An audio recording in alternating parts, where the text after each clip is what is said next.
say process or process? Process. Okay.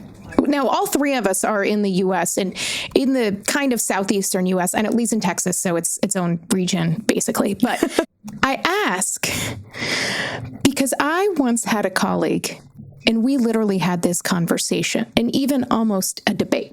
Because in the U.S., people generally will say process. But outside the U.S., which for those in the U.S., there is a world outside of corporate America, and a very lovely world, honestly, if you ask people that happen to work there. But in the U.S., and if you just work in a U.S. organization or like in person, that you may never have thought of that.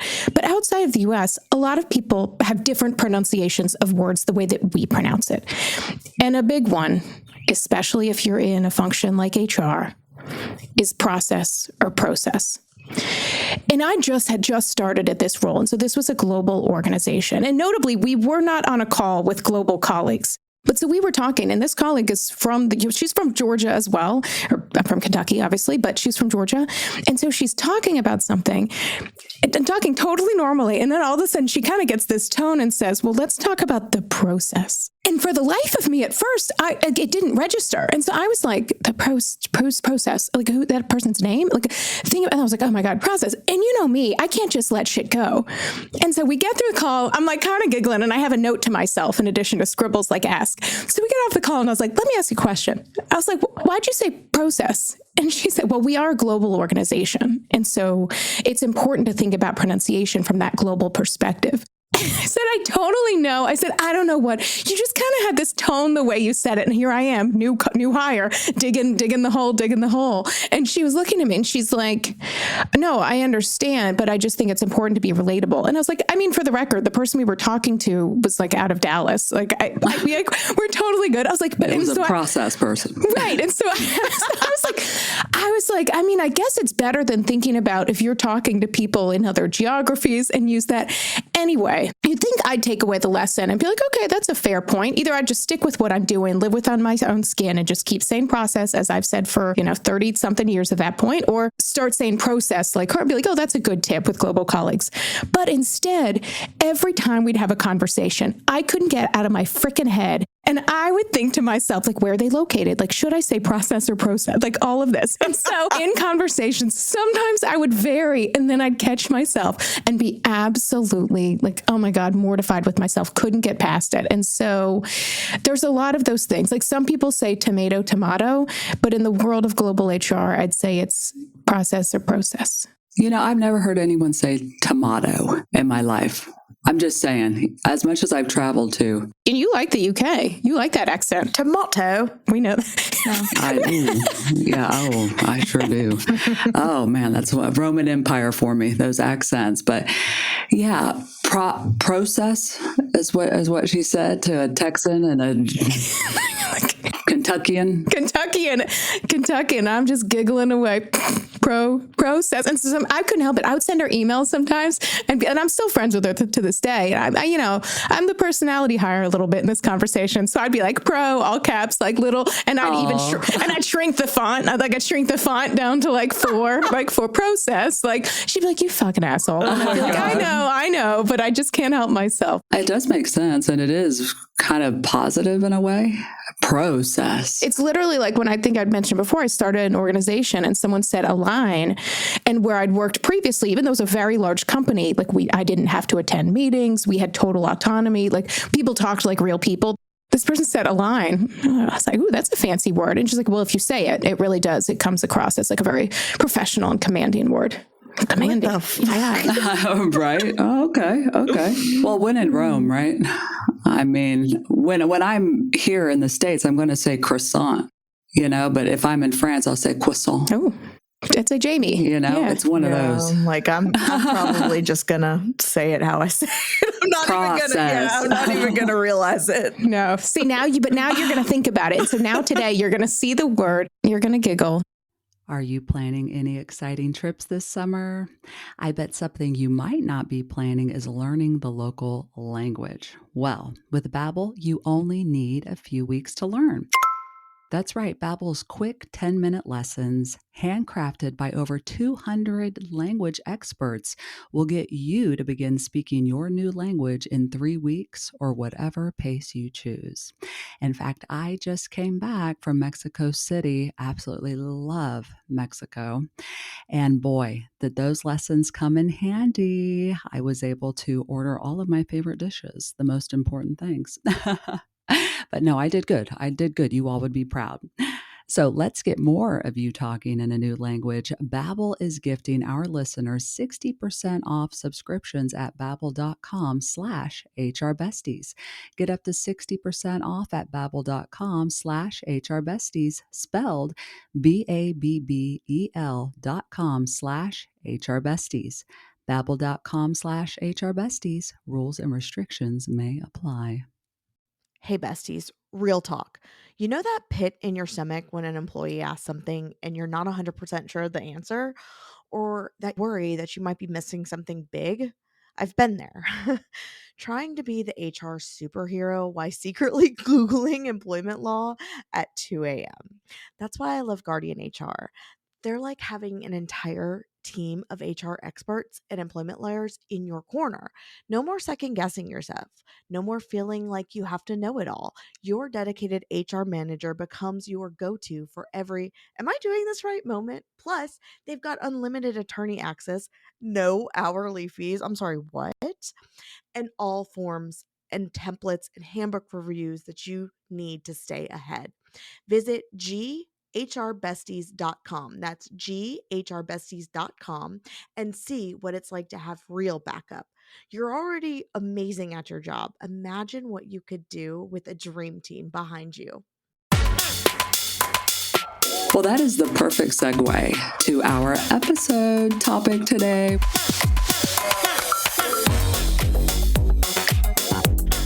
Quick rundown of the agenda, of course, per usual, besties. Cringe corporate speak, that's up next, and I'm on the hook for it. And then hot topic, which is all about globalization, talent, you name it. And we actually have a special guest on the show today. You'll meet her later. Nicole Sahin of Globalization Partners, GP for short. And so excited to get her CEO take on globalization and moving talent around the world. And then as always, we're going to end with a little questions and comments, a little Q's and C's. How's that sound? Fantastic. Awesome. Well, let me introduce myself for Cringe Corporate Speak. Lee, take it away. Quirky mood. Oh, my allergies are crazy. I'm very highly medicated. But today's corporate speak is bite off more than you can chew. Yum. Yum. Just eat that up, right? Do you all use this? Do you bite off more than you can chew? Oh, yes. I know Ashley and I do for sure. Totally. I was like nodding along. Jamie and I are like, fine. Oh, no, totally. We can totally. I'll get that done by EOB. Yeah. Not a problem. I'm like, no. Well, what does it mean? It means taking on more crap than you can actually handle. Calendar-wise, schedule-wise, capacity-wise, bandwidth-wise. You are biting off more than you can actually chew. You're choking on that work. That's what that means. Let me ask Jamie. I'm curious. Like sometimes I talk about like a Friday me and a Monday me, like in their villains to each other. But so Jamie, does your Friday you hate your Monday you more because you've promised things by end of week, or are you the type on Fridays you're like, I'll send it on. I'll do that on Monday. So which one like dislikes the other more? So usually Friday is like one of my most productive days, to be honest, because I usually slack off the whole week. So Friday, I am like on point. I'm knocking shit out. So Monday me is probably chill with Friday me. Friday me hates me for slacking off the whole week. And then feeling the need to like catch up and work like 8 hours straight. Well, that sounds like, oh, that's so hard, but like cramming 40 hours into 8 hours. Yes. Very masochistic of you. Ashley, what about you? Who hates you within you the most? Is it Friday you? Is it Monday you? What is it? Probably Friday, because I actually do feel more productive on Monday, and I think I'm going to sustain that productivity through the week. Productivity. I guess.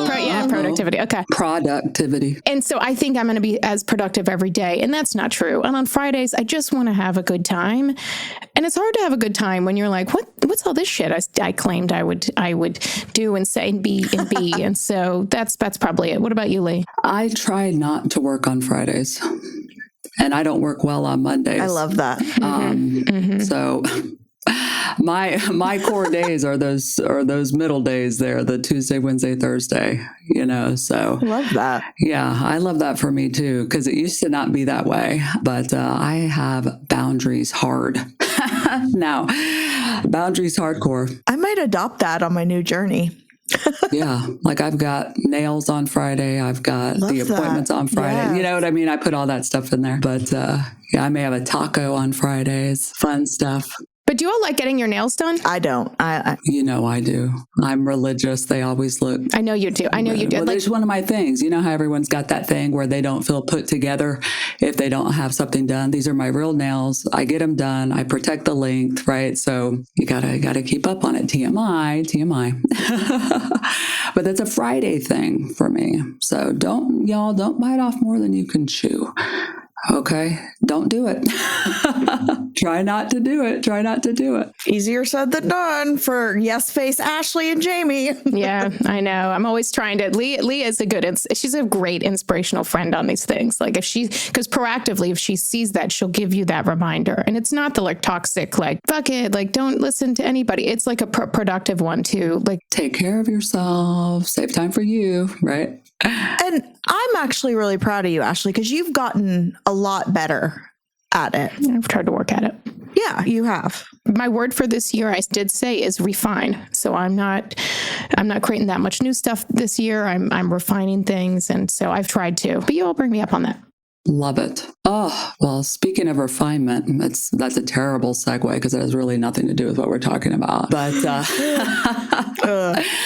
oh gosh, globalization. Now, before we talk to Nicole, which will be quite the treat, thoughts on globalization from an HR standpoint? I'll ask the question, like, how many of us have had to hire someone who was not in the country that, like here, we're in the US, but we've had to hire someone not in the US? I had a job once. Full stop. That's funny, right? I did have a job once. That doesn't sound fun. Well, I had a job once where I had a team of mostly Americans, and I was based in the U.S., and they were all expats going in and out everywhere. So it was a field service team globally, working with governments, literally. Not me, but they were, right? And on different military bases and whatnot. Oh my God. The lead time, are horrific. I mean, it was a nightmare. Attorneys everywhere. I mean, it was hard. And I remember thinking then, because this was early on in my career, oh my gosh, if only all of us could get the right people in the right place at the right time. Like, hashtag open borders, like, come on for work. But I get it too. I get it. Countries are protecting their own talent. They don't want a flood of other talent. They want opportunities for their people. There's lots of things going on. Some governments aren't. Yeah, lots of politics. Lots of bribes, things like that. There's, lots of things, So, oh gosh. So that was a full-time job for me, like legitimately. That was tough. What about y'all? I've worked in a few global organizations, and some of it is, I was a lawyer in particular in a couple of those. And so it was all around the world and just this total patchwork. Like the US is a patchwork of laws. The rest of the world is a patchwork of laws. But when you're in legal and HR, people do think that you are a wizard. And like people's like, what's the deal here? And it's kind of that pause where you think to yourself, do I make something up? Like, but honestly, I'd say, like, I'd have to look that up. I don't want to misquote you. And I'd say it's wild how many, different regulations and things there are. And we can get into some of the fun things around, like some of the fun things that you learn around the world. But also it's thinking about if you're in a global team. I remember I was part of I'll say this first before I get into that, is I had moved to a new area. I'd actually moved back to Louisville, totally candidly. I moved back to Louisville. And this is when I was working for Yum Brands for KFC. I had lived in Louisville, but I just really struggled. Even though I was moving back to my hometown, like we'd come from Atlanta, and it's not like Atlanta's like, I don't know, metropolis, but I guess it is. But it was, I really, really struggled. Like most of my close friends weren't living there. And so in the work culture, like it was amazing culture, but it was different. And so I had totally did not anticipated what that would look like. But I was excited because I'd finally gotten into this golf league, like this women's golf league, and they play they played on Thursdays, every Thursday. And I was so excited to finally have something to do. And I went one week and the women were so nice. And so I'm playing, I was so excited. Well, like the next day I got added to a large global project. In part, it was led by the general counsel out of Australia, who I met when I lived in Australia. So the time was, they ended up setting it at like 5 p.m. weekly calls, like hour and a half long calls every Thursday. And I was the junior member, even with those lawyers, the junior member of this team. And I remember I was so bugged. Of course I didn't say anything, but so some of it is and that's what I say oftentimes for organizations is, like people are going to have to work globally. And there's other extremes where I remember at another global organization having calls at 11:30 at night. And then at 6 in the morning, telling my kids like, oh shit, my husband's traveling. I'm like, I need you guys who were like 5 and 8. I'm like, you guys got to get yourselves ready for school. Like literally can't, like I can do a little bit, like stressing for these calls. And so I do think in global organizations, one is being aware of the laws, regulations, culture, everything from hiring to like, no, you can't just make them a contractor and call it a day unless you want to potentially have someone go to jail, but also how you work together globally and really try to be mindful. Yeah, sometimes if you work for a global organization, your schedule is going to be a little funky, but trying to minimize that as much as possible and just saying like, hey, does this time work? Is there anything? Because like, I know like it would have meant a lot to me to be able to do this. And I actually think with that team, I could have at least spoken up and maybe the answer would have been no, like a little bit shame on me for not saying something. But that's the second part of it is I think even aside from customs is when people are working globally, not letting it overtake their life. I think even like hiring managers don't realize the amount of hoops that legal and HR have to jump through to hire those. We bite off more than we can chew. Those in other countries and how much of a lot of work, but also how long the process can be. Mm-hmm. That's why I am pro localization, really getting to know your talent everywhere, right? And who's ready for that big promo in the local region, right? And who, so the answer isn't always trying to, plug a talent in, but sometimes you have to, right? Like I said, like I gave the example in my previous role, I was dealing with the U.S. government everywhere, and they had certain requirements, so it's a good mix, but it's a complex. Oh my gosh, it's a complex area that's only been made more complex, right, with COVID and how we've changed how we work, right, or are changing. The workforce continues to shift and oscillates, and remote work and all of this. So it'd be interesting to get a CEO perspective on this area. It's definitely a process. And you got to be careful not to bite off more than you can chew. You know what I mean? These days, it feels like the world and our lives are moving at hyperspeed. If you remember, recently I brought up the idea of a shed, like a place I want to just have some quiet. Well, the all-new Nissan Murano can be that, an unapologetic refuge amongst the daily hustle and bustle, a place where you can catch your breath and re-energize. If you haven't checked out the all-new Nissan Murano, let's change that. It has a bold new exterior look and an elevated modern interior design. If you're wondering, what kind of features can I get? How about massaging leather-appointed seats to melt away tension on a busy day? Or this expansive panoramic moonroof with a ton of natural light? A Bose premium sound system to get into your music? Or ambient mood lighting? There are 64 color options that you can set the vibe just right. Now, Nissan makes owning a car exciting and amazing. It knows the power of movement and the thrill of being in the driver's seat. I've been a Nissan driver. I'm a big fan, and my mother-in-law has had a Murano. I've loved riding in it. I'm like, oh, what is this? So to check out the all-new Nissan Murano, visit your local Nissan dealer or visit nissanusa.com. Panoramic moonroof, ambient lighting, Bose premium sound system, massaging leather appointed seats are optional features. You know, I love talking about Australia and the awesome things that have come out of there, like the Hemsworth brothers, Tim Tams, White Zinfandel, and the 2 amazing years I spent living there. But my new favorite Aussie export that's finally available in the US is the Koala sofa bed. Koala isn't your average sofa bed. It's gorgeous, and it's seriously comfortable because it uses Koala's famous mattress technology inside, so there's no uncomfortable metal frame poking you. Plus, it's got stunning color options inspired by the Aussie Outback. Goodbye, sad beige. Hello, Instagram-worthy style. I like things simple, and Koala delivers tool-free assembly. No Allen wrenches, no stress. It fits perfectly in small spaces, comes in 3 convenient sizes, and it's eco-friendly too. Koala is a great company. It's B Corp certified and has donated over $6.5 million to environmental causes. With free shipping, free returns, and a 120-night risk-free trial, it's a no-brainer. Upgrade your space with the most stylish, customizable, and elevated sofa bed available. To get $100 off your new sofa, plus fast shipping, go to us.koala.com/HRBesties. That's us.koala.com/HRBesties to get $100 off your new sofa. Koala. Comfy, easy, sustainable.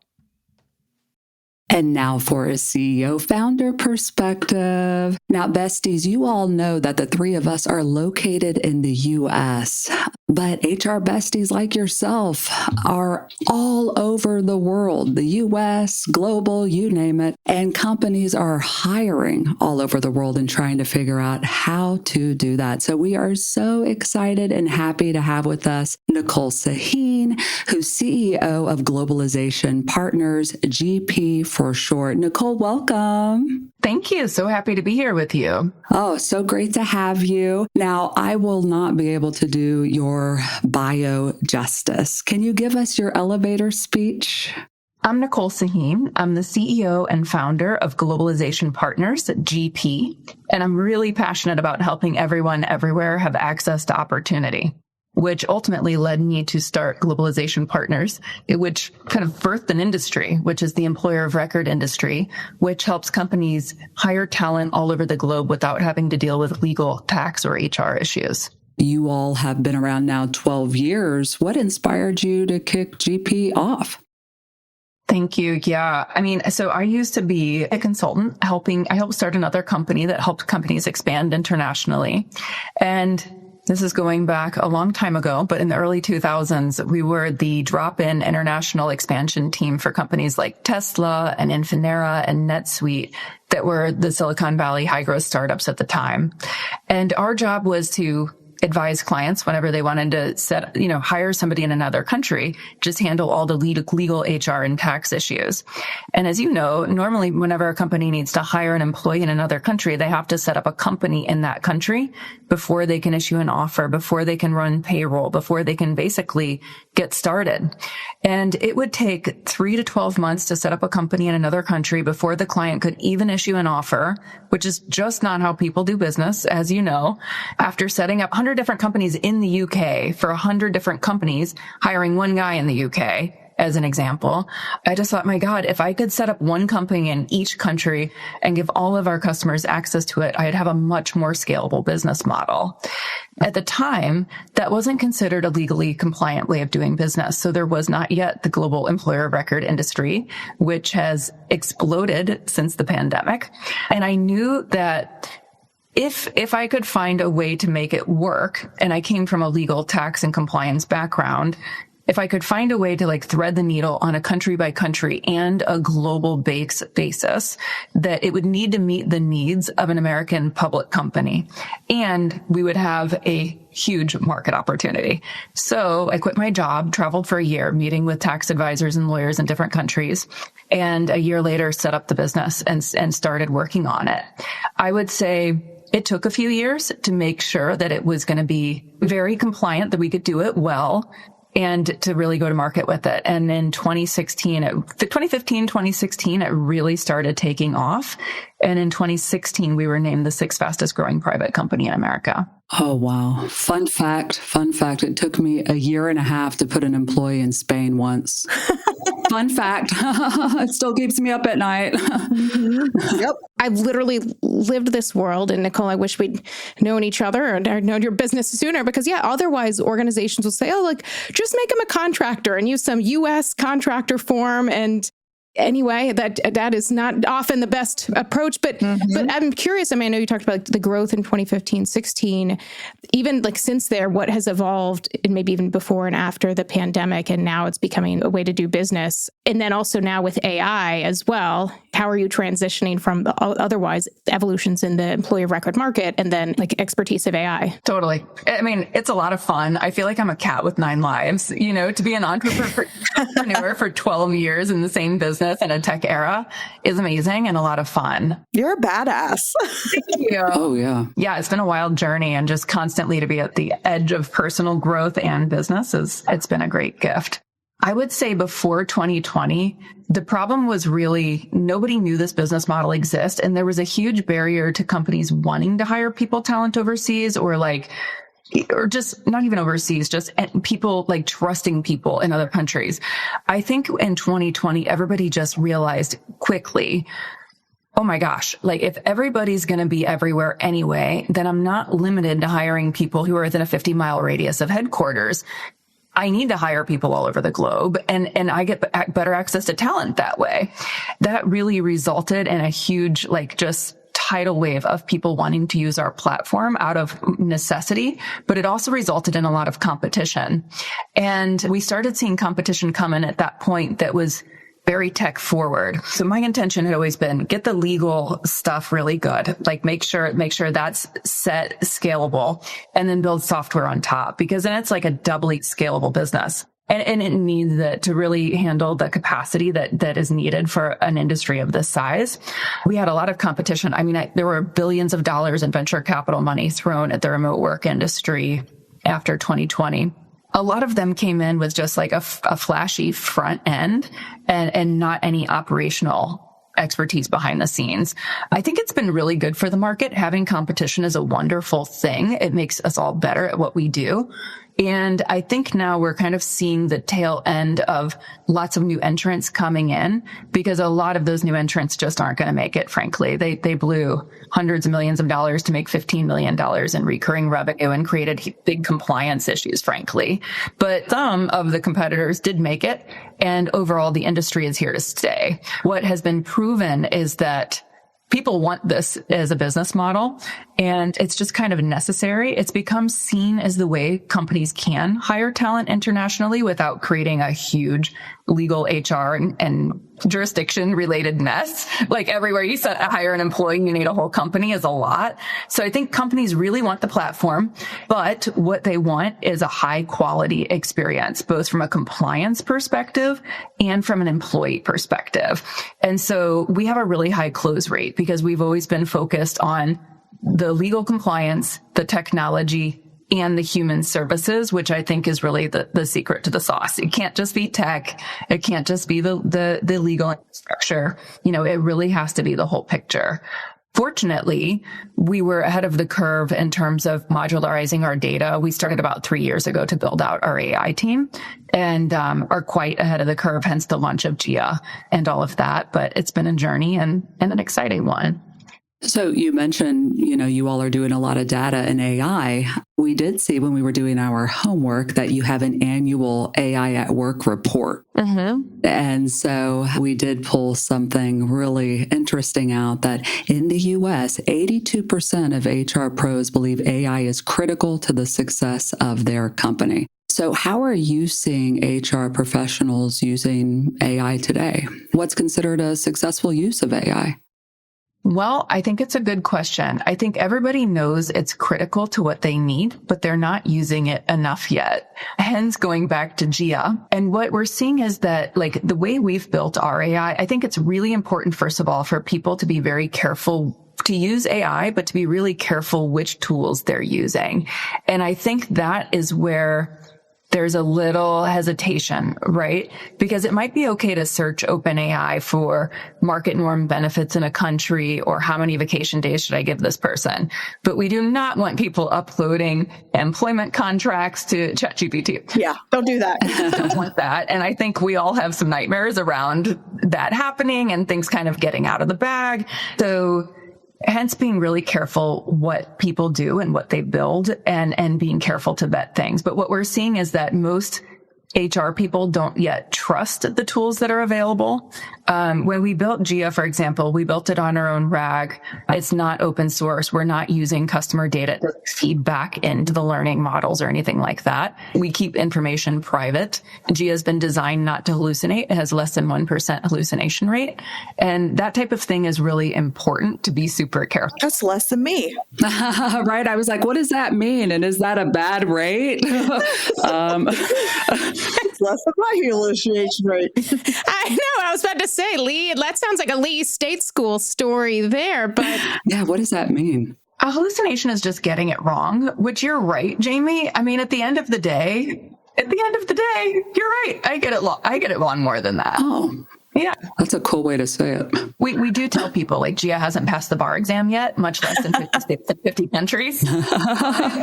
To the point, nobody has that span or capacity. So, I mean, Nicole, one thing that I think is really cool that I hadn't anticipated the AI use for it is, like, as where I used to work with organizations to take kind of their standard models, and standard meaning often like what we use in the US. And they're like, this is what we want to do as we grow, or we hire someone somewhere else.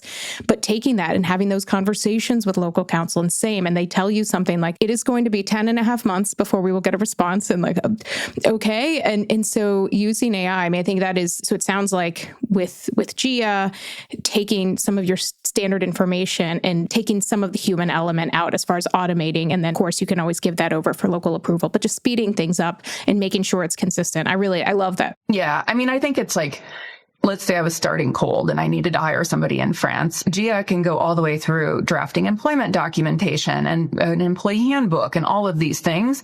But if I were to start cold and my head of sales wants to hire somebody today or issue an offer, normally I'd be like, well, we just can't even move because we have to find a lawyer in France. We have to sign off on their know your client stuff. I mean, it's like a 3 or 4 week process to even start the conversation.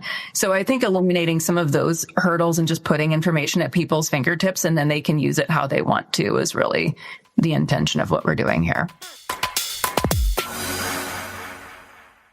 When you think about businesses growing their sales beyond forecasts, like Feastables by Mr. Beast, or even a legacy business like Mattel, sure, you think about a product with demand, a focused brand, and influence-driven marketing, but an often overlooked secret is actually the businesses behind the business making selling simple. And for millions of businesses, myself included, that business is Shopify. Nobody does selling better than Shopify. So if you're into growing your business, your commerce platform better be ready to sell wherever your customers are scrolling or strolling, on the web, in your store, in their feed, and everywhere in between. Businesses that sell more, sell on Shopify. Upgrade your business and get the same checkout like Mr. Beast and Mattel uses. Sign up for your $1 per month trial period at shopify.com/HRBesties, all lowercase. Go to shopify.com/HRBesties to upgrade your selling today. Shopify.com/HRBesties. I'm about to go on a girls' trip with my best friends that I've known for 20 years. And literally, we've been planning this trip for years. And so I'm really fighting to not make it my entire personality. But in addition to talking all about this girls' trip, I keep talking about the luggage that I've gotten myself as a treat from Quince. because vacation season is nearly upon all of us. So I treated myself to Quince's high-quality travel essentials at fair prices. I got a premium luggage option. It's a super cute, super sturdy, again, super cute luggage that is green, it's classic, it fits everything I need. And you can get it in all sorts of other travel accessories from Quince, because all Quince items are priced 50 to 80% less than similar brands. By partnering directly with top factories, Quince cuts out the cost of the middleman and passes that saving on to us. And those factories use safe, ethical, and responsible manufacturing practices and premium fabrics and finishes. I love that. So I will be taking this with me. What are you going to get from Quince? For your next trip, treat yourself to the luxe upgrades you deserve from Quince. Go to quince.com/HRBesties for 365-day returns plus free shipping on your order. That's QUINCE.com/HRBesties to get free shipping and 365-day returns. Quince.com/HRBesties. I think a lot of the times as HR professionals, we almost feel like we're losing a part of ourselves, like our jobs, because it is such, humans working with humans. And it mentioned that 2/3, 67% of executives would rather use AI tools and be 50% more productive, even if it means reducing headcount. So how can a company in leadership, as well as like HR leaders, like a lot of our listeners, like our besties, we reassure them that, robots aren't coming for their jobs? I mean, it's a good question. I mean, I'll just say as a C-level executive and CEOs, we don't want to fire people either. The intention, I think, for everyone is to enable more people to do their jobs more efficiently and effectively. But I think people are cautious about hiring new people. I think there's an inbred loyalty to who's already on your team. With HR specifically, I worry about it a lot less than some other roles, specifically because there's such a human element. When we hire HR people as the CEO, for example, I don't think about hiring somebody to push paperwork. I'm hiring somebody specifically for their EQ. And there's so much nuance and humanity that simply cannot be automated. That's the core. If it just worked like that, if it was like a machine and I could just build software that makes something work, that would be great. That is the exact opposite when it comes to HR. So, I feel like with HR people specifically, it's less worrisome. But I think this is something all of us are facing, really. Well, I was going to say, watch out, Nicole. People are about to hit you up. HR people are going to say you're the type of CEO that I'd love to work with. And so it definitely is reassuring. Were there any other findings in the AI at work in your report? Anything that surprised you in that report, or anything about the successful uses of AI that you took out of it or that you're sharing with clients? I think even this question of 82%, and there were some other numbers in there. On one hand, I feel like, yes, everybody's excited to use AI, but on the other hand, where's the other 18%? It's just really obvious. And there were other areas like that too. It's just really obvious to me that everybody needs to be using AI. And if you're not, that's actually much more of a risk for one's business or job than, to just pretend it doesn't exist. If you're pretending it doesn't exist as a company, the company's dead. If people don't think it's really important, and if people don't think it's important for their jobs, that's a problem. I think people are concerned. The report indicates concerns around security, but what I've noticed is companies not taking as much proactive education around use of ChatGPT and where to use it, where not to do it, where putting limits on it, where not.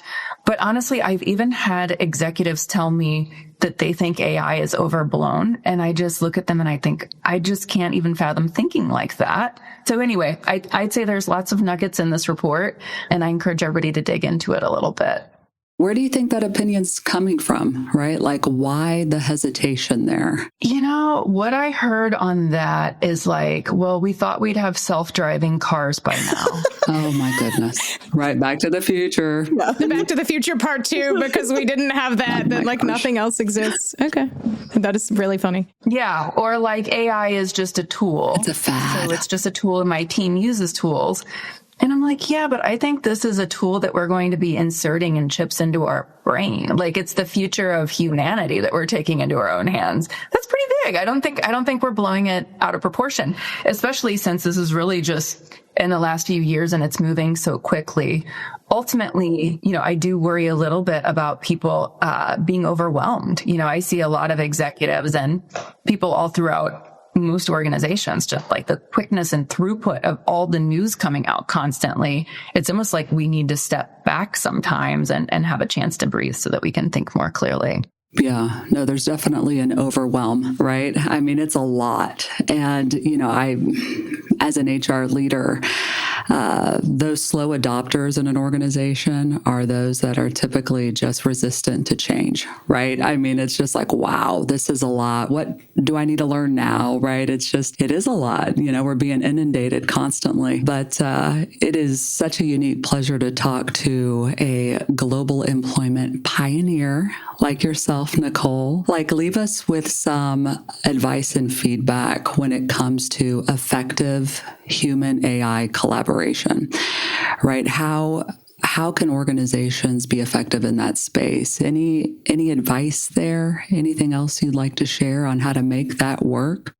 Yeah, I would say from an organization perspective, leaning in and using it and working with and trying to adopt tools, but being very careful to vet what is the product, where did it come from, where is their where's the information sourced? Does our information go back on the internet or is it secure? And making sure employees are trained accordingly, I think is number one. And then in terms of effective collaboration, it is just a tool. Any information that comes our way is just a tool. What I have found mostly is that a lot of the cross-cultural communication mishaps are really just mishaps. So an example of that is it's like people don't know where the perspective of where someone else is coming from. An example of that is we had a client once who was really concerned. Their general manager in the Middle East was wanting to had put education allowances on somebody's payroll because he just had a newborn.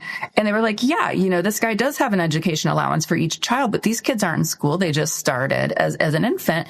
I almost think I should fire my general manager. It's like corruption. He's just overpaying his team members and just trying to work the system for them.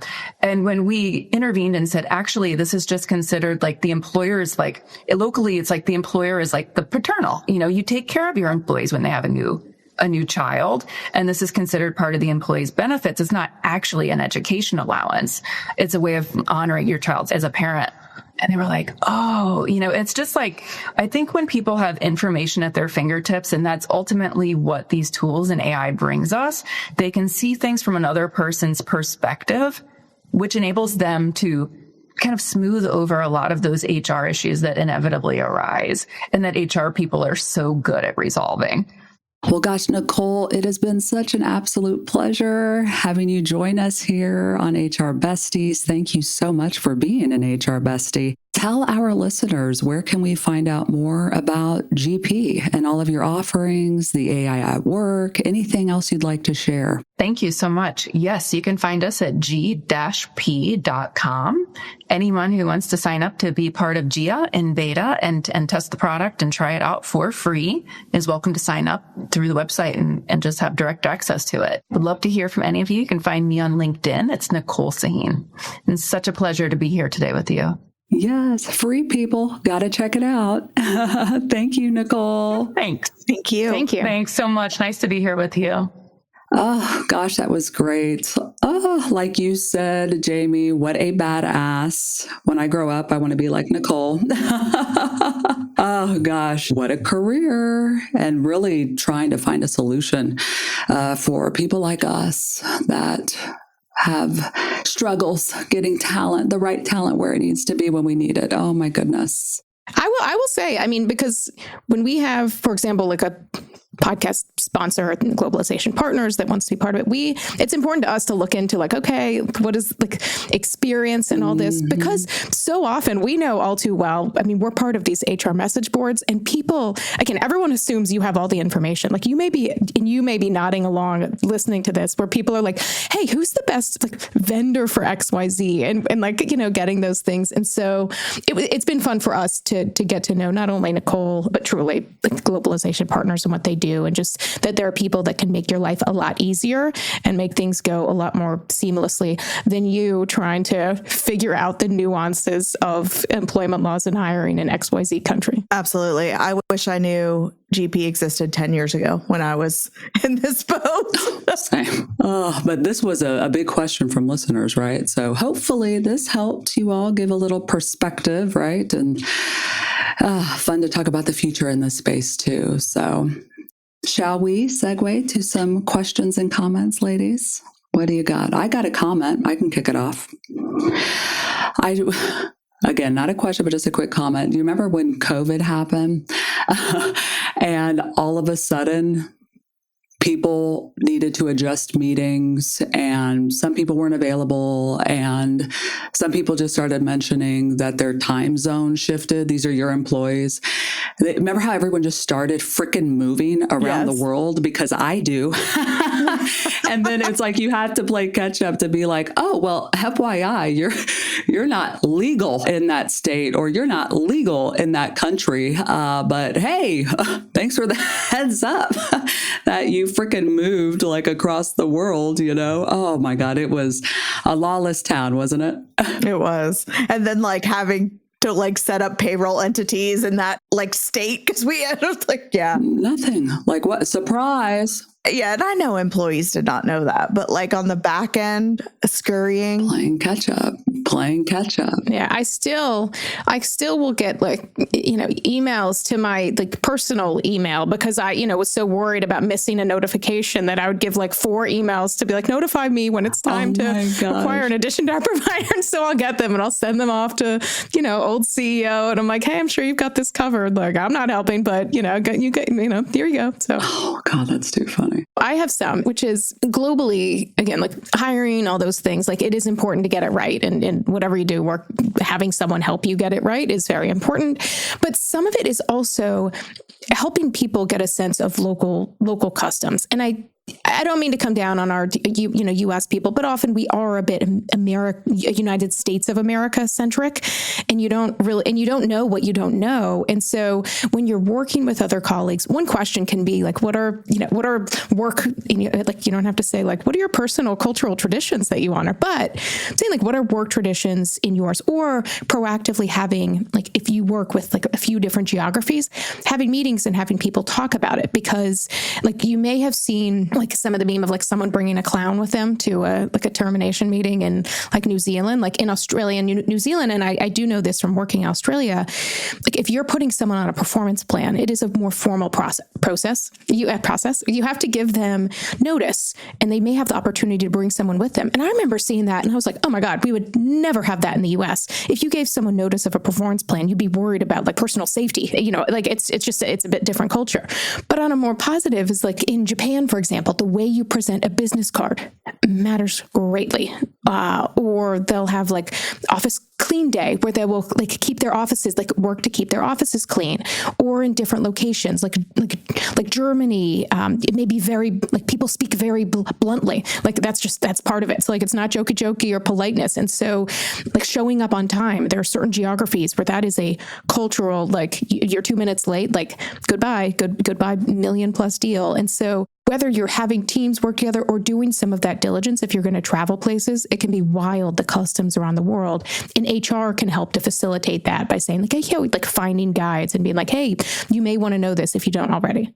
So then I have a question. If you were getting written up in New Zealand, what would be your emotional support like item or person? I think I would bring my dog. I don't mean to slog against Rosie, who is I spend a lot of time with Rosie. I would bring Meryl Streep, but she would need to be Miranda Priestley from The Devil Wears Prada. Oddly specific, because I know whatever the outcome of that meeting, I would feel great about choosing her as my person. Even whether we just walked out of there and I get nothing more, but she tells them her mind, I think it would be very satisfying to watch in person and have her be my advocate. Not me like, oh, I would just hire an employment attorney. Like that. Logical. I know. Yeah, I would bring one of those along. Oh, gosh. Or maybe like Nicole Kidman after she got her divorce with Tom Cruise photos was finalized. Did y'all see those pictures? She like walks out of it like, Oh, yeah. See, power stance. Love it. Love it. Oh, gosh. Oh, well, thank you so much again, Nicole and GP. We hope that this was helpful. It was helpful for us. I know that much. But thank you so much, Globalization Partners. And thank you, Besties.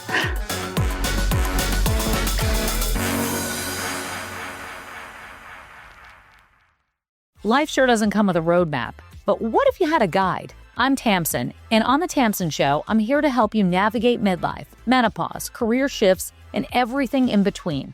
Like a best friend or a big sister who's been there, with expert guests, real conversations, and actionable advice. This is your go-to podcast for living better, loving stronger, and taking charge of your well-being. Listen to The Tamsin Show wherever you get your podcasts, because it's time to own it.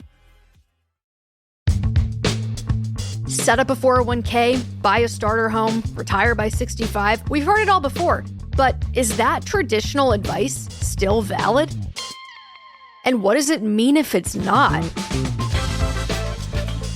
Join me, Katie Gatti-Tassan, on the Money with Katie Show, the podcast where I unpack the biggest questions around millennial money, from the myth of the starter home to the impacts of self-care culture. See why we've been named one of the top personal finance podcasts by U.S. News. Listen to the Money with Katie Show wherever you get your podcasts.